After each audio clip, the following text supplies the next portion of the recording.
Pagbati sa ating mga viewers. SSS Pensioners, ikalawang bugso ng release. Bukas na, Disyembre 4. Ang December monthly pension at 13th month pension para sa mga SSS pensioners na may contingency date mula ika-16 na hanggang ika-31 ng buwan ay i-release na bukas, December 4. Mas maaga kumpara sa karaniwang petsa na ika-16 na ng buwan bilang bahagi ng maagang pamaskot.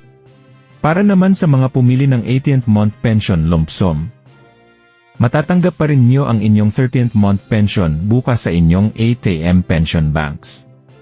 Paalala, ang matatanggap ninyo ay isang buwang pension para sa Disemebre at ang katumbas na 13th month pension.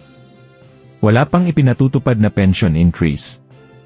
Hindi pa ipinatutupad yan ng Philippine SSS. Huwag maniwala sa mga nagpapakalat ng maling impormasyon. Tanging December at 13th month pension lang ang matatanggap nyo. Muli, ito ang Senior Balita naghahatid sa inyo ng makabuluhang balita at totoong impormasyon.